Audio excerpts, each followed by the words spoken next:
It was just this past fall. I live fairly close to a lot of camping areas and trails, so I went for a lot of hiking and camping trips, and often didn't even plan them. I'd find a trail real quick, pack my things, and head out the next morning. This was another one of those quick, spontaneous camping trips that I never could have expected to become what it did. When I pulled up to the trailhead, about an hour from my small town, no cars were there. I locked up my car and threw my backpack over my shoulders and started the hike. The woods were just as quiet as they always were. No signs of anyone out there. My head was clear, and I was just looking at the ground, walking calmly down the trail, when suddenly I heard crunches and cracks ahead. I looked up, seeing something move in the trees far down the trail I was on. As they got closer, I saw it was a man coming quickly down the trail, and when he got even closer, I got sort of uncomfortable. He wasn't just jogging. This guy was in a dead sprint. I moved off to the side to get out of his way. I watched him as he sprinted past me. He had this look on his face that was hard to read. Not frightened necessarily, but just sort of crazy, like he wasn't thinking straight. His eyes seemed to be glazed over, like he was looking through me, almost like he didn't even see me. I watched him for a couple seconds after he passed by, and he just continued running, so I got back on the trail and started walking again. It was so strange, though, that after maybe 30 seconds, I did a double take and looked behind me again. I felt my stomach drop. The man was far down the trail, but he had stopped running. He was standing still, staring right at me. I quickly moved my eyes back forward and kept walking, scared to look back until another 30 seconds had passed. And when I did, he was gone. Not on the trail, not anywhere. Just gone. Obviously, I wanted to get away from that guy, because he was acting pretty unsettling, especially for being out here alone with him. But after a few minutes of walking further down the trail and into the woods, I started to wonder if he was running from something, and if I was walking toward whatever it was. However, my only other option would have been to turn back and go in the direction of the guy, who kind of freaked me out. And again, he didn't really look scared of something. He just looked crazy. So I took my chances and continued hiking to the campsite. I looked behind me every couple of minutes, still uneasy about that guy, but I didn't see any signs of him. I made it to the campsite and set my stuff up. There wasn't really anything distinguishing about the campsite I was at. It really was just a spot in the middle of the trees. No campfire rings or landmarks. And usually the quiet, soft sounds of the forest would bring me peace. But this time it felt too quiet. Like something was out there. I continuously wondered if I had made the right choice to stay here, rather than turning back. I kept telling myself the man might have just been doing sprints for a workout or something, and I just overanalyzed everything. But really I knew I was just hoping if I told myself that over and over, maybe I'd start to believe it. The sun got lower, and the already calm and quiet woods grew even quieter, nearly silent. Every slight rustle of leaves in the distance was easily audible. I cleared out a spot and built up a very small campfire, giving me at least a bit of light once the sun was fully gone. It had to be an hour past sundown when I heard a very familiar sound that instantly made the hair on the back of my neck stand up. Footsteps sprinting through the woods, maybe 100 yards out from the campsite, too far to see anything, but I was sure it was human footsteps, not just some animal. Each step was distinct. The sound stopped after just a short burst though, like they had run a little ways, then abruptly came to a stop. And it was silent again. I thought the campfire would give me comfort, but now it just felt like it was giving me away, showing exactly where I was and making me easy to spot. And even though whoever was out there likely already saw me, in the heat of the moment, I made the horrible decision to quickly smother the fire. Suddenly, it was pitch black. I stood still, waiting for any sounds, hoping to hear the person walk away, or even run away. I didn't care as long as they left. Every minute that passed just got me more nervous though. And then it happened again. Someone sprinting, but this time directly toward my campsite, and much closer. But then they abruptly stopped again. It felt like they were so close, nearly right in front of me. I stared at the same spot in the darkness where the sound came from, until my eyes slowly adjusted and could make out the shape of a figure standing there. The person was halfway behind a tree, standing still, and I couldn't see much details of their face, but from the way they stood and were clearly looking at me, it was almost like they were observing me. Nothing a normal person would be doing, and I really couldn't tell if it was a man or woman, but I was pretty sure it wasn't the same guy I saw running on the trail. So either there were multiple people running around out here, surrounding my campsite, or this is what the man was running from. I was scared to move. I didn't want to speak either, because I knew my voice would be shaky, and I didn't want to give away just how scared I was. It felt like both of us stood motionless, staring at each other for a whole minute, until the figure started backing up. Even just a couple steps back, they had entirely disappeared in the darkness. And just as eerie, their footsteps quietly faded too. They must have been quietly walking barefoot, intentionally not making a sound. Since the moment the figure moved away, it stayed silent for a long time. My adrenaline pumping made it hard to tell just how long. It felt like hours, but realistically, I think it was probably around 30 minutes. I didn't move for that whole time. When I finally did, I knew I had to leave. I blindly dug through my backpack and got my light out, then started taking down my tent. I stayed cautious while taking it down and repacking everything. The light I had wasn't great, really just enough to see what I was doing. Definitely not enough to be searching around for the person in the woods.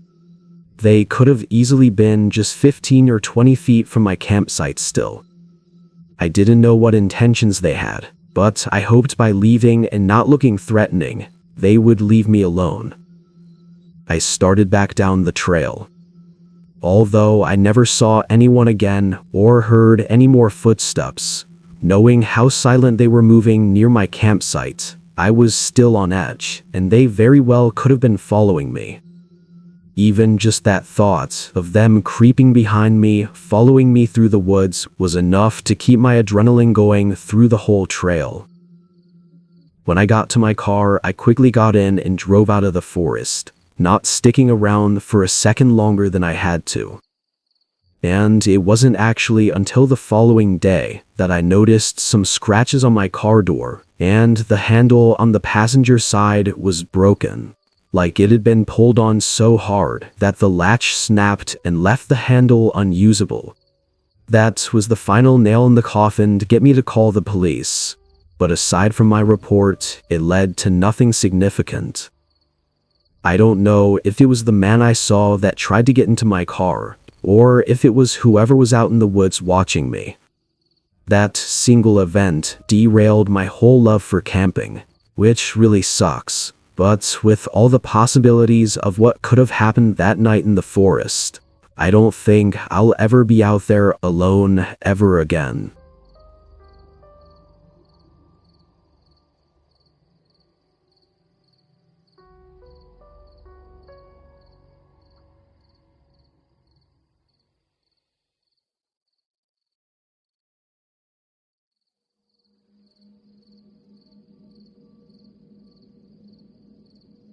I was backpacking alone through a state forest. This area, and whole trail really, was regulated to where it had designated campsites that you had to reserve. However, it was a long trail. I think 80 miles if you were to backpack the whole thing. So as far as how often any rangers came through to service it was probably very rarely. The designated campsites were more for bear safety and just keeping the forest clean, as well as to ensure there's a record of how many people are out in the wilderness and for how long. Regardless, I did my due diligence and reserved 2 campsites, one at the 12-mile mark and another at the 26-mile mark. All the individual sites were very spread out, so I think the closest ones to me were a mile or so away. I made the long hike up to the first campsite, arriving midday and resting for the rest of the afternoon. During my hike and the time I spent at the campsite along the trail, I never saw a single other hiker or backpacker. It was off-season, so I wasn't surprised, but it was something I just took note of. I went to bed early and slept well that night, only waking up once to what I thought were footsteps coming down the trail. I don't remember much of it, because I fell right back asleep afterward, but I know I thought it was strange anyone was walking the trail that late. It was probably 2 or 3 a.m., but it didn't bother me enough to ruin my sleep. I woke up early, had breakfast and a cup of coffee, then packed and headed to the next campsite. The trail was as empty as it was the previous day. This hike was 4 miles longer though, further and deeper into the forest, and with more elevation, which meant I didn't make it to the next campsite until late. The sun hadn't gone down yet, but by the time I had my tent up and my fire going, it was getting dark. I still hadn't seen anyone that whole day, which at that point it was a little strange just how inactive it was. I tried to just enjoy the silence while I had the chance though. Several hours went by. I didn't have any hiking to do tomorrow, so I was staying up later. Think it was 9 or maybe 10 o'clock when I heard footsteps far down the trail from the way I came. Right when I turned around, I saw a light too. Just a small headlight moving in between all the trees, getting closer to my campsite.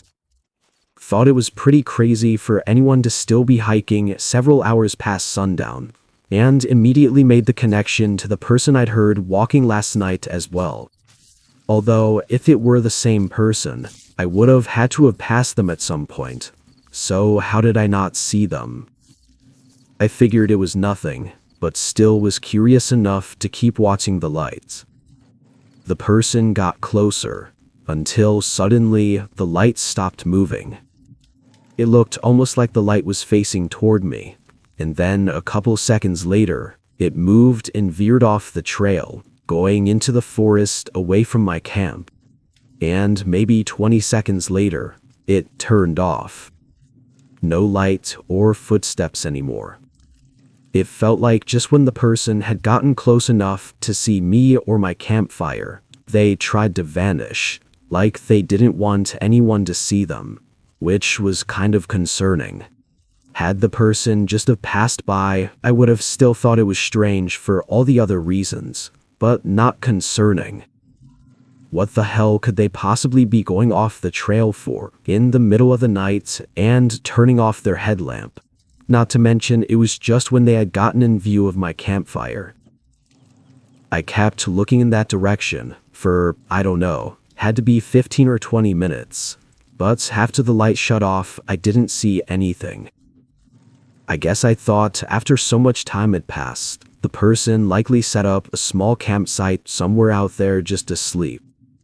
Maybe they had reserved a camp a couple miles north and started running behind. So with it being late, they just stopped for the night. Coincidentally, right near me. It still didn't explain the night before, but there was no way to know if it was the same person. An hour passed. I'm not sure why I was still awake, tending to the campfire. I didn't get tired for some reason, like my body wanted me to stay up, so I listened to it and stayed awake. Whatever the reason, I'm thankful for it, because suddenly I heard something behind me. It was a very quiet crunch of leaves just beyond my camp, like a person trying their best to take a silent footstep. It was close, too, way too close for comfort. I jumped up and looked out, but couldn't see anything. Whoever was out there immediately stopped moving. I quickly reached into my bag and pulled out my flashlight, shining it straight into the forest. Standing eerily close, just 10 yards from me, there was a man. Right away, I noticed he didn't look at all like a hiker or backpacker. The guy had normal clothes and no backpack.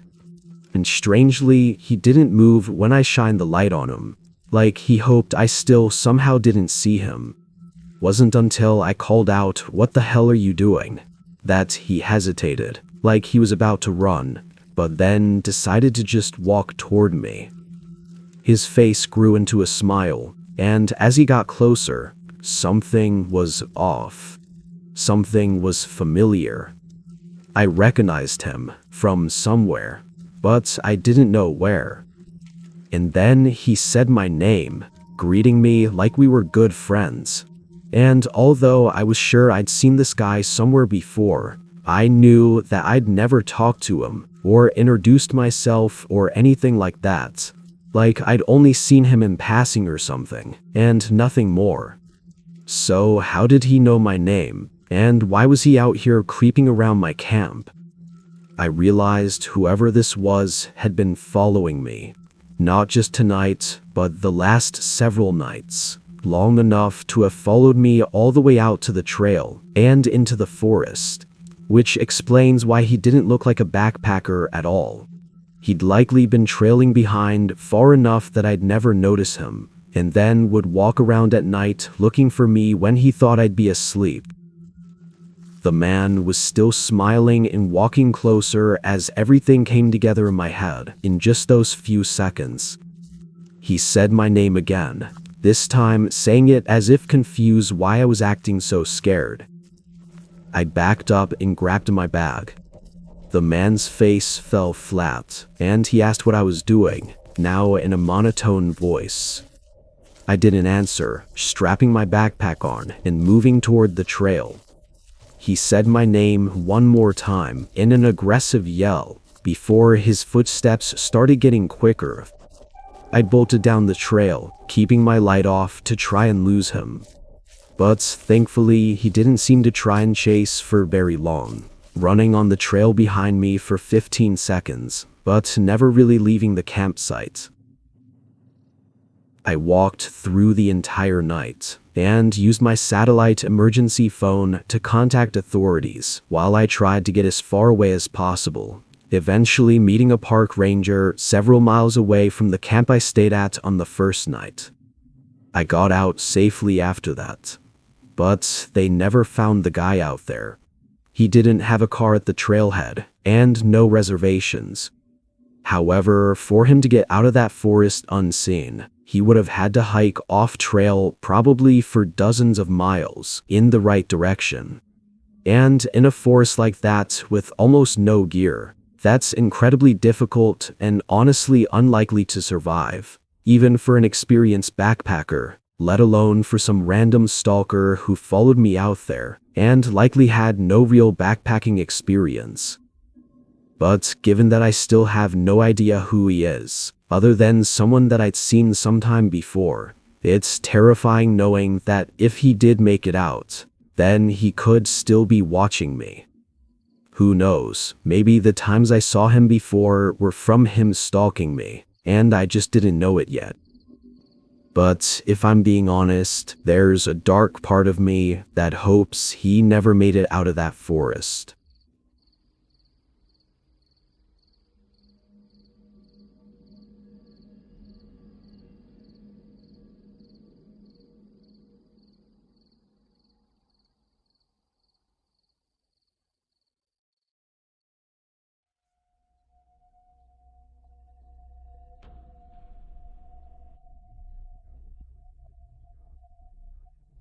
A few years ago, I was in between jobs and not having all that much to do. I thought I'd rent a camper van and go on a long, extended vacation.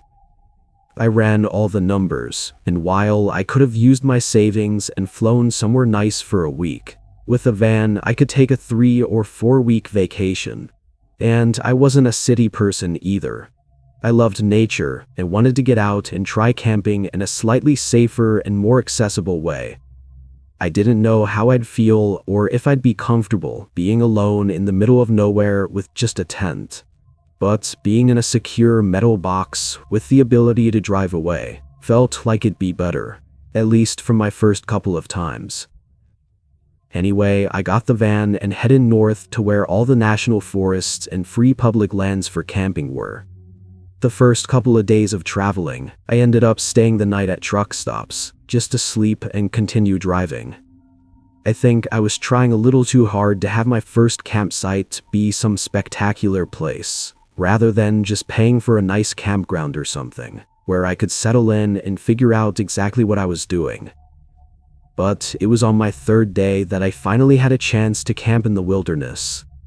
I was on a long stretch of road with nothing but public lands for miles in all directions. There was an app I was using to try to find campsites others had stayed at, and I had a few marked on my GPS, just in case one didn't work out. But what I didn't plan for was that none of them did. Every time I'd reach one of the spots, there was nothing there. No trail, no other campers, just nothing.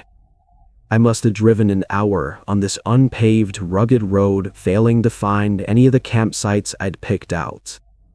I began getting frustrated, knowing I was getting really far away and it was getting late. I felt like I was racing against the sun, because I knew once it was down, finding one of the seemingly invisible trails would be impossible.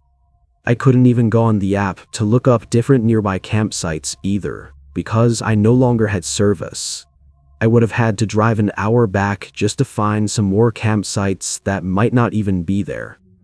So I kept driving, and after a while I happened to barely see a path leading away from the main road. I was already 30 minutes past all the campsites I had marked, and this was the first trail that I'd found. It looked even more rugged than the current road I was on, but the van could definitely fit. And while I couldn't check the app to see if this was a campsite others had stayed at, I figured it had to be, as it was connected to the same road that all the other ones were supposedly on. I backed up and pulled onto the trail. My headlights lit up the way as I slowly drove through the trees and down the path. It went on for about 5 minutes. And then I reached the end. Just a single, small spot, barely large enough for the van to fit in. There were no other little paths going to different campsites. It was just this one, which to me, for my first time being out in the wilderness, was unsettling. I hoped wherever I'd stay would have other campers nearby just so I'd feel comfortable. Being entirely alone just felt a bit much for my first time. I stayed parked for a few minutes, sitting in the front seat still and looking out into the woods. There was this really dreadful feeling in me about this place. I hated how alone I felt, and my gut was telling me to leave, that something wasn't right. On any other normal day, I would have pulled out, reassessed, and found somewhere else to go. But I was so frustrated that I just settled. I also thought since it was my first time being out here, maybe my mind was panicking more than it should be, simply because I was out of my comfort zone. I turned off the van and moved to the back. It was already dark out, so there wasn't much I could do outside of the van until the morning. I laid on the bed for a minute to relax after the drive. But then I heard crunching steps outside the van. And before I could even get up, there was a loud knock at the driver's side window. I'd only been there for a few minutes, so I was sure it had to be another camper. I must have missed them while driving down, or just didn't see the other campsite. I walked up to the front and saw a man standing by the door, peering through the window at me.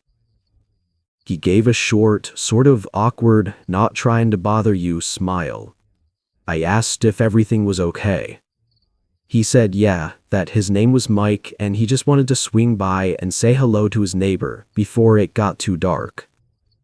Now, of course, I was new to all of this, so I wasn't sure if this was common courtesy or what.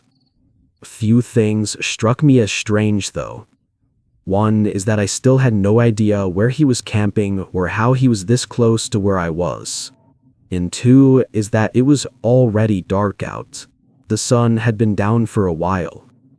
Lastly, the man was very twitchy, shifting around a lot, and his eyes constantly darted over my shoulder, like toward the opening into the back of the van, kind of like he was expecting or waiting to see someone else come up behind me, which just made me more nervous about being alone. I said thanks for stopping by, being nice but trying to cut off the conversation because of the weird feeling I was getting. As I started to back away from the window, I noticed the man didn't move. He kept his feet planted and watched me move into the back of the van. I waited 15 seconds before peeking through the curtain, and when I did, he wasn't there. Immediately, I started looking out the smaller windows around the van, looking for any lights or something to show me where his campsite was, or even where he walked off to. Surely he had a lantern or flashlight to walk through the woods with. I was able to look out pretty much every side of the van, and I didn't see any lights at all, or see him walking around anywhere. The trees surrounding my van were all dark and quiet. No signs of a camp being nearby. I thought about leaving again, because of course it didn't feel great being alone in the middle of the woods with this guy that gave me a strange feeling. But I thought if I could just see where he went or where he was staying, I'd feel a lot safer, like he wouldn't be able to sneak up on me so easily next time. I checked out the windows for maybe 20 minutes, circling around and never seeing a thing, before I realized if I couldn't figure this out, then I would have to leave, and I really didn't want to go through all of that again. So I decided to get a better look. I went to the front, opened the door, and stepped outside. It was extremely quiet, and nearly pitch black in all directions. Even the trail I came down was hardly visible. I stood there and turned my head, looking around for any signs. I felt this looming, uneasy feeling in the air that made my whole body have chills. Again, my gut was telling me to leave, and that's when I heard a short shuffling sound from right behind me. I moved to the other side of the van and looked around, not seeing anything. The sound came from right behind me, though. I hesitated, then slowly knelt down, looking under the van. I only caught a glimpse of the man's eyes looking back at me before I jumped up and ran back inside. I heard him call out, and the van shook a couple times as he crawled out. I only got in a couple seconds before he jumped up and started banging on the door. He was still twitching in strange ways, and his eyes had a savage, animalistic, violent look. It almost reminded me of animals with rabies. That's how insane he looked. He was punching the window with everything he had. I turned the van on and started driving. I could hear him trying to grab onto the van, still trying to get in. The trail out was rough, and I really couldn't afford a flat tire or getting stuck with this guy chasing me. So several times as I was trying to get out, the man caught up and tried to break in still. But it was around halfway that I'd gotten enough distance and was able to get back to the still rugged but better road.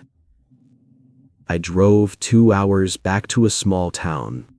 I didn't sleep at all that night, thinking about what had happened. I genuinely think if I had stayed or the man had gotten in, I never would have been able to leave that forest and probably never be seen again. The look in his eyes and the crazy, sadistic behavior he had once I found him hiding still terrifies me to even remember.